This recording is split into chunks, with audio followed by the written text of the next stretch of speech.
I have resized this thing. I cut the width down. I cut the length down. And I made a flat place on the back.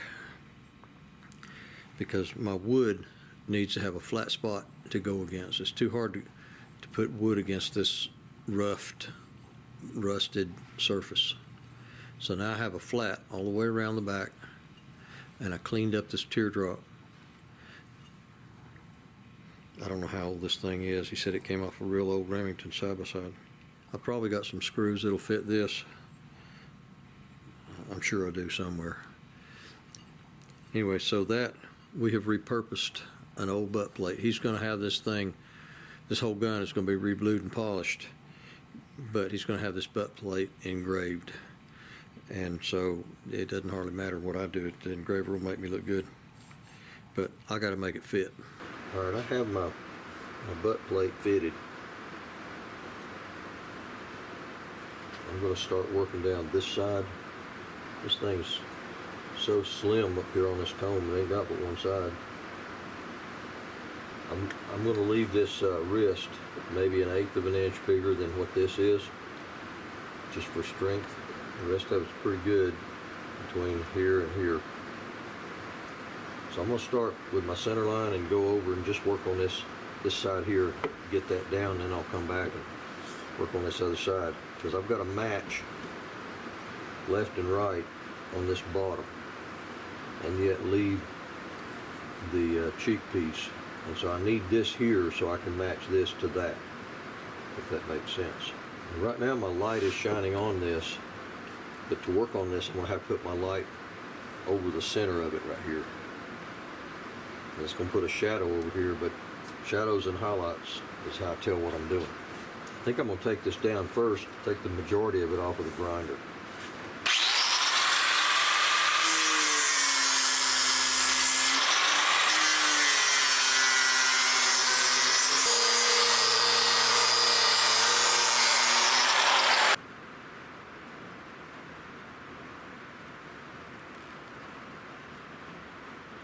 I'm just getting a feel for the angle of this cheek. I'm gonna make a cut and take a bunch off of this, save myself some work with this bandsaw. And I'm just trying to get a feel for the angle of that cheek piece and where I need to start.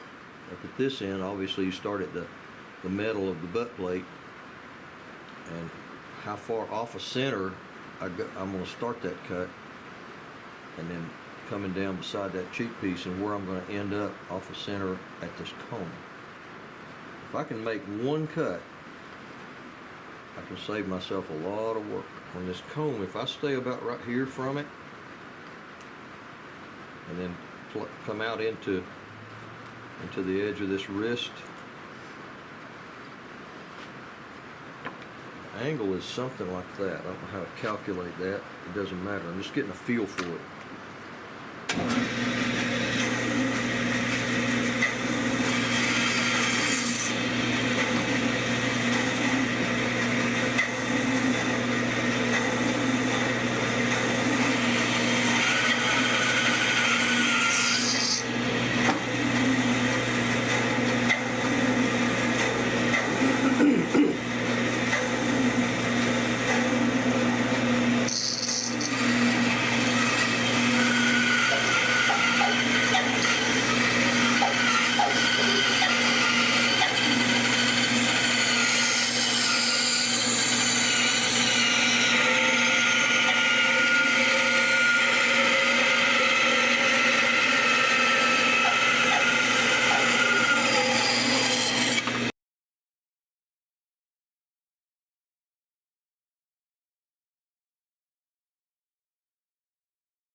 That is how much wood I took off without having to use a grinder and a rasp.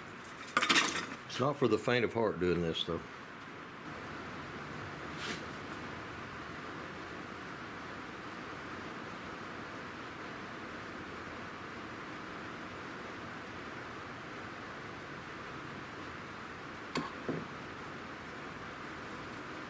I don't know if I can get away with pulling this or not. That grain is going kind of that way. Pulling it, I'm digging into that grain. So I can just do this for so long before I have to switch around.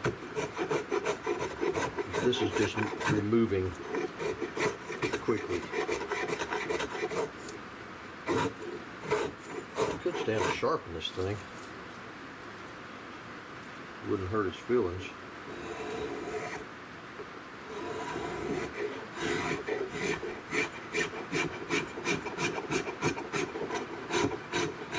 Bit of a figure right there kind of showing through. I thought this thing was pretty straight grain, but there's a little bit of a curl in it.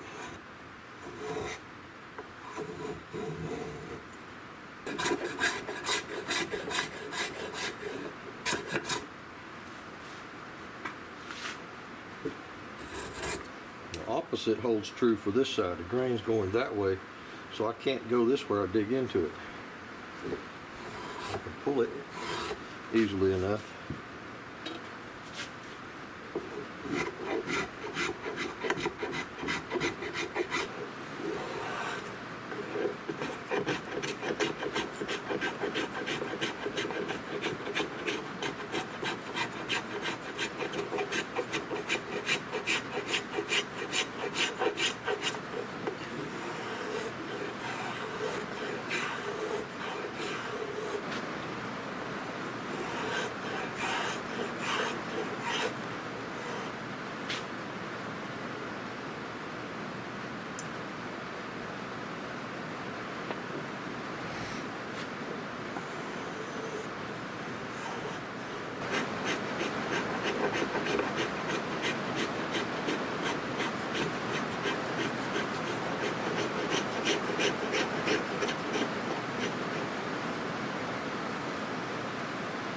I think I'm going to stop right there.